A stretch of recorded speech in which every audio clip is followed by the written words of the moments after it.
For the past month, I've been trying something completely new to me. It's really good. Growing, cooking, and tasting lion's mane mushroom.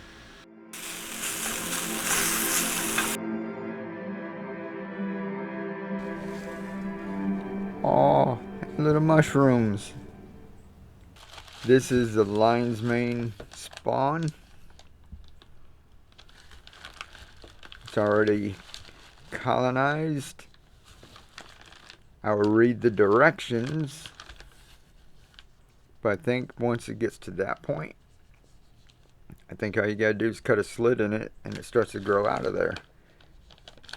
Today I'm gonna harvest lion's mane mushroom, and this is actually the 5th one. It's the 3rd flush, as I call it. Every time you grow a crop and you harvest and you grow another one, it's called a flush.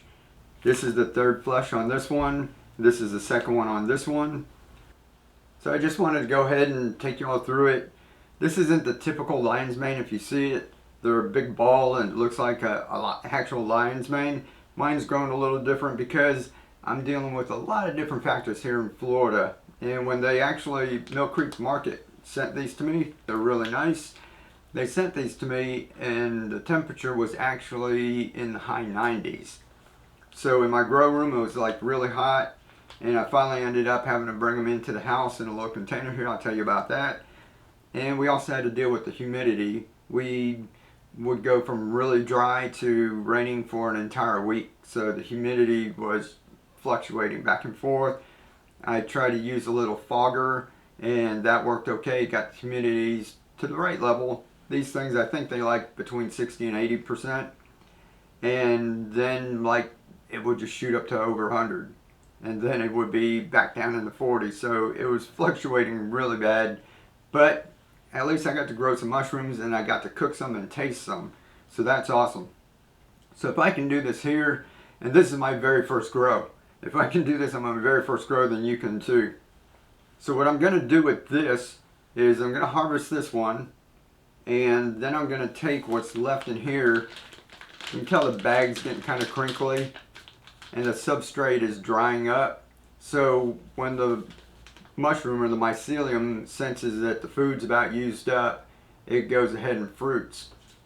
So what I'm going to do is take that, and if there's any mycelium left there, I'm going to put it into a bucket with some aspen shavings and see if I can get a couple more grows out of it. But if not, I've already got 3 out of this one. That was pretty good.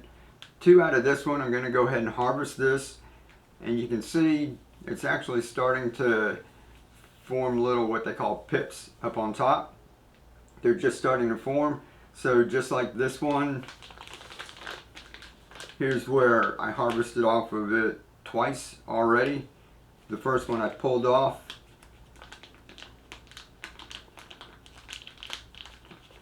Just like that. I'll probably pull the front one off like that. Pulled it off like that, soaked it in water overnight, and another one grew right out of the same opening. Now the 3rd time I went through, and some were growing on the top, so I just cut it. And what I'm going to do is just get some scissors, clean it with alcohol, and cut the top open and see if that'll come out of there and I get one more flush out of the top. So it might not be the right way to do it, but I'm just having fun experimenting and just playing around with them. So this one I'm going to just pull on it and see if they'll just come off of here. There we go. In fact, let me break one open for you here.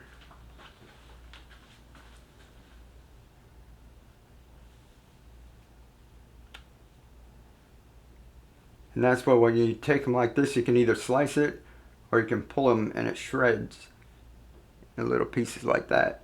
That's what they make fake crab cakes out of. I'm just going to pull those off, cut those, cook those up too.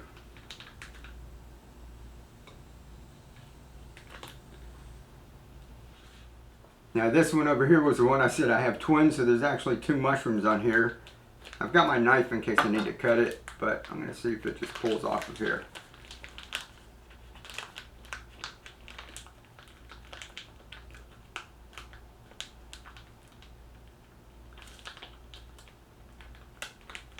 And we'll just do it right here.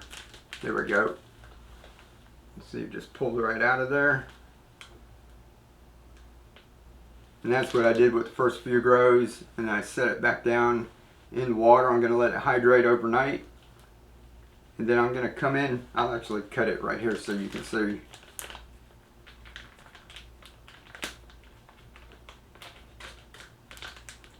Like I said, I'm a newbie at this, so I don't know if I'm supposed to do this, but I seem wanting to grow out of the top.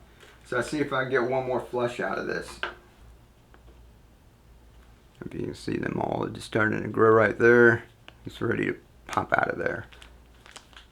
And here you can see even all through there, still white fuzzy.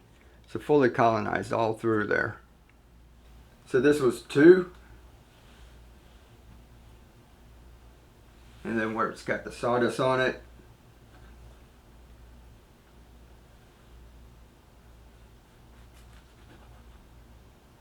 I'm just going to cut that a little bit off the back.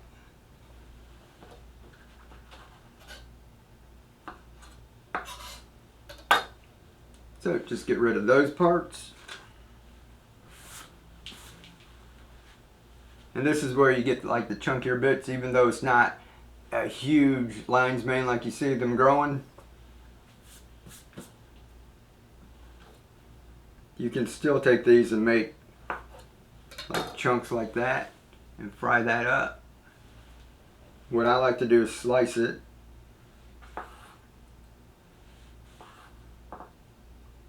and marinate it. My favorite way so far, I'm going to try and do some bacon flavor, like some smoky flavor. Maybe a little maple, maybe a little smoke, salt, garlic. But I like doing that with teriyaki and drying it out like jerky. It was like really good the first one I did. So I might make some more of that. So you can do that, or like I said, they also take them, the big chunks like this, you start pulling them apart and they'll shred. See how that shreds?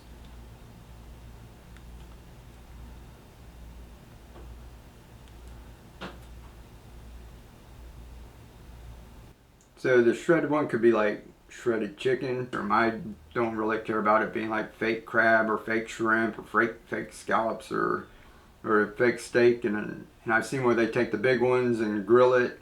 I was tempted to do that, but by the time I get all the marinade on it, you know, I'm trying to make something that tastes like a steak when I actually want to taste the mushroom itself and see what that tastes like, because I've never had it before. So if I throw a whole bunch of different condiments on it and seasonings and salt and pepper and garlic and all kinds of stuff at first and put too much in and start throwing soy sauce, Worcestershire, smoke flavoring,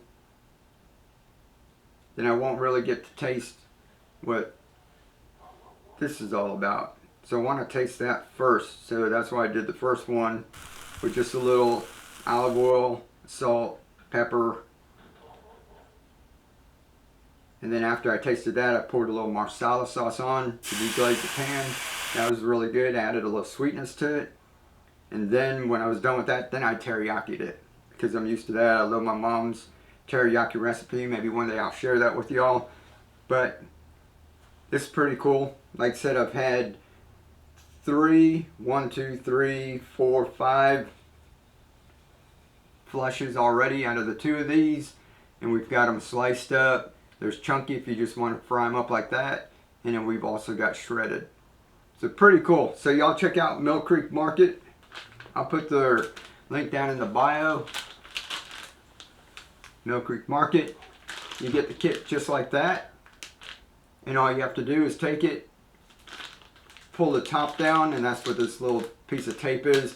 You just tape the top down so that there's no air in there. And then you cut a slit in it, about 3 or 4 inches.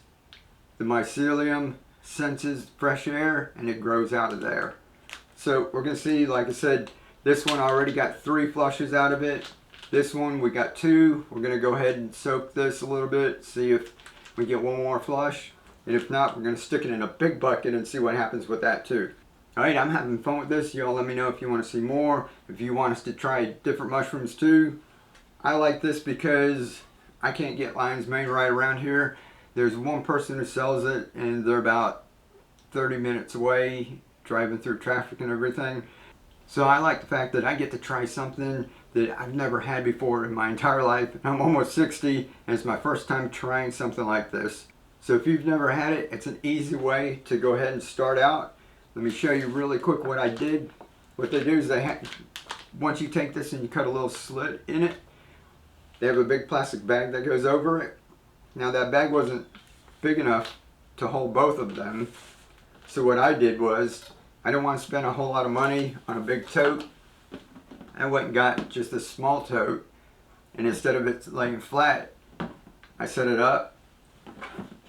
I just have something in the bottom so it's not sitting in water. So that way when the humidity, if it drips down, it's not sitting in water. That's what Tracy told me, to get it up off the bottom. And I took one of the handles off the bottom here. And you can see it's tilting a little, right? And all I did was push it over to the edge and let it sit like that. And then it sits up straight. So you can see we spritzed it to get the humidity up. Set that in there. I was able to just set that on and clip it on. So it was sitting on the edge. It was actually sitting up like that. Now, what I did too was that this was sitting by a window that's shaded almost all day long, so it's indirect light almost all day. And then once in a while, if I thought it needed a little light, let's experiment and just got one of these and just set it right up on there. So I've got it sitting on the edge and see how it sits up.